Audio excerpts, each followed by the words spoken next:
Bismillahirrahmanirrahim. Assalamualaikum warahmatullahi wabarakatuh. Alhamdulillahirabbil alamin. Allahumma shalli ala Muhammad wa ala ali Muhammad. Apa kabar teman-teman semuanya? Bertemu lagi dengan saya di channel Mahkota Hati. Seperti biasa ya, saya tetap berdoa kepada Allah Subhanahu wa taala buat teman-teman semuanya, para subscriber Mahkota Hati, sahabat Mahkota Hati dimanapun kalian berada. Saya doakan ya, selalu doakan buat Anda semuanya. Semoga hidupnya barokah, berlimpah, kaya, sehat selalu, hutang dilunaskan. Yang lagi sakit insya Allah diangkat penyakitnya sama Allah. Yang punya banyak impian insya Allah diwujudkan. Yang penting yakin dan sabar. Itu teman-teman. Jangan lupa bersyukur. Jangan lupa bersyukur ya. Tetap selalu saya ingatkan, jangan lupa bersyukur. Di kondisi apapun, bagaimanapun keadaan kita, yuk sama-sama kita untuk terus melatih syukur kita kepada Allah. Karena syukur itu termasuk salah satu cara agar hidup kita berlimpah. Dan ini berkali-kali saya sampaikan di awal video. Kenapa? Karena memang ini penting. Kelihatannya sepele ya syukur ini ya. Tapi ini sangat powerful teman-teman semuanya. Nah, makanya sambil menonton video ini, sambil disimak, tulis doa terbaik Anda di kolom komentar. Tuliskan, Alhamdulillah ya Allah hutangku lunas, Alhamdulillah ya Allah aku kaya, Alhamdulillah ya Allah. Pokoknya apa yang menjadi hajat aja tulis, Alhamdulillah, Alhamdulillah, Alhamdulillah.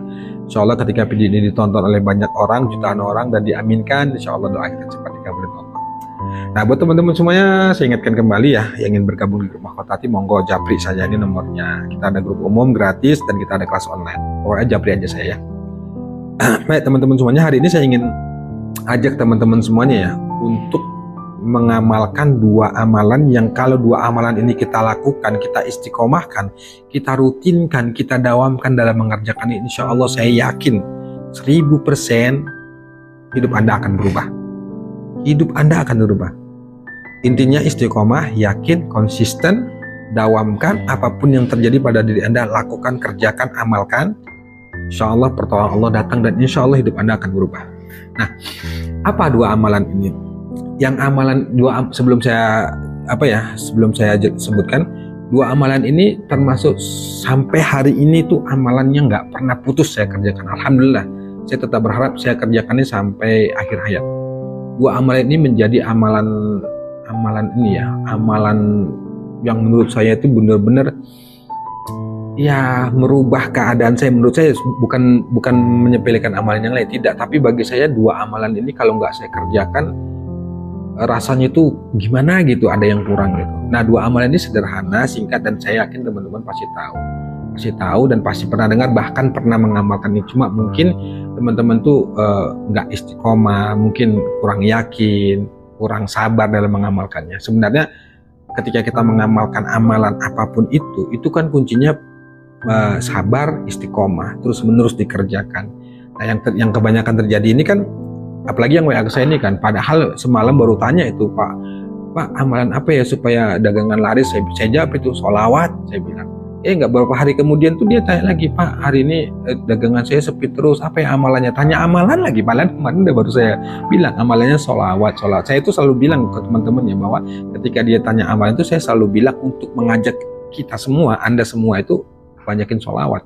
Karena memang sholawat ini Masya Allah luar biasa teman-teman semua.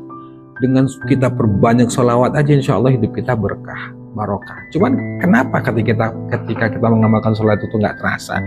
Satu itu Anda nggak yakin, yang kedua Anda itu nggak istiqomah dan terburu-buru. Yang dipikirkan tuh keajaiban aja. Keajaiban, apalagi kalau udah lihat testimoni di YouTube dia tentang keajaiban sholawat mujiat, sholawat Jibril, sholawat Saudaratul Nukur, banyak sholawat itu kan, wah semangatnya luar biasa gitu, karena ada mereka mengamalkan keajaiban datang. Tapi gitu kita mengamalkan keajaiban nggak datang. Itu sebabnya kenapa saya nggak mau angkat testimoni di grup, di kelas online tuh mungkin sekali-sekali aja, apalagi di channel saya ini enggak. Kenapa? Karena saya nggak mau ya ketika kita ngamalin itu orientasinya itu hanya keajaiban melulu, keajaiban gitu. Ya silakan saja, keajaiban itu tujuannya salah satu memotivasi kita supaya kita semangat sholawatnya, monggo saja, itu masing-masing. Kalau saya enggak, ya tetap kita itu berharap pada keajaiban, tapi pola pikirnya itu dalam mengamalkan sesuatu, apakah sholat itu jangan pada keajaiban, lepaskan saja. Keajaiban itu kan wilayahnya Allah, melepaskan sama dengan menerima sama dengan keajaiban. Nah baik teman-teman semuanya, kita kembali ke awal tadi ya. Dua amalan ini saya menyarankan ya buat teman-teman semuanya, kerjakan dan usahakan jangan putus. Perkara waktunya Anda bisa ikut cara saya, dan atau Anda boleh sesuaikan waktu yang Anda bisa gitu. Apa amalan itu? Yang pertama, banyakin istighfar, teman-teman. Ini istighfar, Masya Allah, luar biasa, teman-teman semua. Bahkan saya pernah bilang selalu ya di video saya tuh, ketika saya bahas tentang istighfar tuh, seorang ulama, bukan karena seorang ulama, Nabi kita, Nabi Muhammad, yang dia sudah dijamin masuk surga, aja tetap minta ampun, beristighfar sama Allah. Apalagi kita. Seorang ulama bernama Ibnu Taimiyah, beliau ulama besar, ahli Quran, ilmunya luas, tetap ketika dia menghadapi masalah itu yang menurut beliau itu rumit sekali diselesaikan, beliau beristighfar kepada Allah, minta ampun sama Allah. Nah, kita saat ini, Anda yang lagi terpuruk masalah utang atau masalah apapun itu, masa nggak mau istighfar? Ingat ya teman-teman semuanya, sulitnya hidup kita, nggak selesainya hutang kita, sulitnya rezeki kita, itu disebabkan karena dosa kita dan kesalahan kita. Makanya dibutuhkan itu yang selalu saya katakan bahwa udah deh, Anda jangan cari solusi dulu, jangan cari yang lain, cari Allah dulu, minta ampun dulu sama Allah, perbanyak istighfar, amalin ini istighfar, berupayalah untuk mengamalkan istighfar itu. Kalau saya ya lebih bagus, kalau kita ngamalnya lebih ya bagus, kalau enggak tapi paling tidak targetin. Saya mohon maaf, bukan termasuk ria, saya itu berusaha dalam sehari itu ngamalin istighfar itu enggak kurang dari 1000 teman-teman semuanya. Itu menurut saya ya masih terlalu jauh lah. Kita nih banyak dosa ya. Jangan Anda menganggap saya itu lebih hebat, saya itu lebih alim. Masya Allah, kita nih di hadapan Allah sama, belum tentu. Saya itu bisa jadi Anda lebih mulia daripada saya, Anda lebih mulia lah di hadapan Allah dibanding saya. Wallah alam lah pokoknya. Jadi itu teman-teman, banyakin istighfar. Kalau perkara waktunya, saya ngambil istighfar tuh 2 waktu.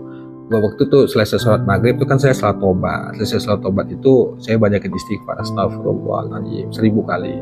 Nah, kemudian waktu yang kedua itu selesai sholat tahajud menjelang subuh, itu saya banyakin istighfar. Jadi selesai sholat tahajud tuh saya nggak ada ngamalin apapun, saya perbanyakin istighfar aja. Jadi selesai tahajud, selesai witir gitu ya, nunggu waktu subuh kira-kira setengah jam atau 15 menit sebelumnya, udah saya beristighfar sama Allah, minta ampun sama Allah, astagfirullah. Nah, manfaat istighfar ini kan Masya Allah luar biasa banyak teman-teman semuanya. Kalau Anda kesulitan rezeki, banyak istighfar. Banyak riwayat-riwayat ya yang menjelaskan bahwa dengan istighfar ini insya Allah bisa, salah satu ikhtiar yang bisa kita lakukan istighfar ini ya, untuk mewujudkan apa yang menjadi keinginan kita. Bahkan tuh guru saya pernah bilang ya, ketika kita punya banyak keinginan di hadapan Allah dan kita bingung meminta apa sama Allah saking banyaknya keinginan kita, maka wakilkanlah semua itu dengan istighfar. Artinya apa? Allah tuh tahu apa keinginan kita, Allah tuh tahu yang terbaik untuk kita. Jadi ketika kita banyak keinginan dan kita bingung meminta sama Allah, udah wakilkan aja semua istighfar. Nah, itulah kenapa ketika di akhir malam itu selesai tadi itu saya tuh lebih banyak beristighfar, merenung gitu ya tentang kesalahan, tentang perbaikan diri, teman-teman. Banyak istighfar, astagfirullahaladzim, sambil merenung, ya Allah ampuni lisan saya, Allah ampuni. Jadi begitu. Jadi dengan kita banyak beristighfar tuh memunculkan rasa sabar, rasa yakin, takut kepada Allah, kemudian tawakal, pokoknya banyak hal nanti yang Anda rasakan. Dan salah satu hadis itu jelaskan kan bahwa siapa orang yang mendapatkan istighfar itu insya Allah akan ampuni dosanya, kemudian Allah akan berikan solusi dari masalah setiap masalah yang dihadapi. Nah, kemudian akan memberikan rezeki dari yang tidak terduga. Nah, kalau Anda ingin solusi atas masalah yang dihadapi, ya banyak istighfar. Kalau Anda ingin hutang lunas, ya banyak istighfar, teman-teman. Jadi apapun masalah yang Anda hadapin, apapun itu, banyakin istighfar, teman-teman. Banyakin. Nah, perkara waktu sesuaikan ya. Silahkan Anda mau ikut cara saya ngambilnya itu tadi ya. Atau Anda pernah dengar dari guru-guru atau di channel YouTube dari guru-guru kita yang mau amalkan. Yang penting saran saya, amalkan istighfar. Jangan tinggalkan istighfar. Kalau saya ngambilnya kan habis maghrib, kemudian sholat tobat. Habis sholat tobat itu saya ngambil istighfar. Kemudian selesai sholat tahajud malam hari setengah jam atau di akhir malam ya setengah jam atau 15 menit sebelum subuh, dan saya banyakin istighfar. Itu sama yang pertama, istighfar. Jangan tinggalin istighfar. Kemudian yang kedua, sholawat. Nah, lagi-lagi sholawat, teman-teman semuanya. Sholawat. Kenapa? Saya katakan begini. Innallaha malaikatahu yusholluna 'alan nabi ya ayyuhalladzina amanu shollu 'alaihi wa sallimu taslima. Allah saja berselawat, teman-teman semuanya. Masa kita enggak? Kalau perkara manfaat sholawat ini Masya Allah luar biasa. Nggak bisa kita justru sebenarnya segala hajat apapun yang kita inginkan tuh apa ya, lewat wasilah sholawat. Dan sholawat ini kan banyak ya, bermacam-macam, banyak sholawat ini. Dan semua sholawat itu bagus, banyak, bagus. Kemudian tergantung bagaimana nyamannya kita ngamalkannya. Kalau selalu saya katakan, ngamalin sholat itu hanya dua, sholawat Jibril dan sholawat Sajdaratul Nubuwah. Kalau ada silakan, yang penting jangan tinggalkan sholawat. Nah, berapa kali ngamalin sholawat? Kalau saran saya ya, memang tidak ada, setiap guru-guru itu kan ada yang mengajarkan tuh tergantung ijazah mereka terhadap gurunya. Ada yang menyarankan sholawat itu dibaca 400 kali, ada yang 4444 kali, ada yang 100 kali. Waktunya pun berbeda-beda ya, ada yang habis subuh, ada yang setelah isya, ada yang setelah tahajud, banyak gitu. Intinya sholawat itu kapanpun, dalam keadaan apapun, dimanapun kita bebas boleh ngamalkan. Tapi kalau saya diajarkan guru saya, dalam satu hari itu jangan kurang 1000 sholawat Sajdaratul Nubuwah. Allahumma sholli ala Muhammad wa ala ali Muhammad. Waktu melaksanakannya adalah selesai sholat hajat. Nah, sholat hajat itu saya lakukan tuh di selesai sholat isya. Selesai sholat isya itu sholat hajat 2 rakaat dan 4 rakaat. Selesai itu saya bersolawat Sajdaratul Nubuwah itu 1000 kali. Allahumma sholli ala Muhammad wa ala ali Muhammad. Allahumma sholli ala Muhammad wa ala ali Muhammad. Nah, jadi saran saya teman-teman semuanya, amalkan tuh, jangan tinggalin sholawat. Anda lagi kegiatan, lagi aktivitas, lagi bekerja, apapun profesi Anda, apapun pekerjaan Anda, banyakin sholawat. Mau sholawat Jibril kah, mau sholawat munjiat kah, monggo. Yang penting berselawat kepada Rasulullah. Insya Allah dengan wasilah sholawat itu, doa-doa kita, insya Allah kesulitan-kesulitan kita itu akan dimudahkan sama Allah, akan dibimbing, dikasih jalan sama Allah untuk menyelesaikan persoalan yang kita hadapi. Dan kalau saya jelasin manfaat dari sholawat ini ya, di video ini nggak selesai-selesai, waktunya panjang teman-teman. Intinya pastinya teman-teman sudah tahu lah, di channel-channel saudara kita, guru-guru kita di YouTube itu kan banyak mereka menjelaskan tentang faedah sholawat, siapa orang yang mengamalkan sholawat akan begini, banyak itu pelajarin. Tapi intinya saran saya, jangan tinggalin sholawat, terus bersolawat, banyakin sholawat. Yang paling kita inginkan adalah bagaimana kita bisa bertemu dengan Rasulullah di akhir nanti. Itu teman-teman semuanya. Jadi intinya di 2 amalan ini saya sarankan jangan tinggalkan, banyakin istighfar dan banyakin sholawat.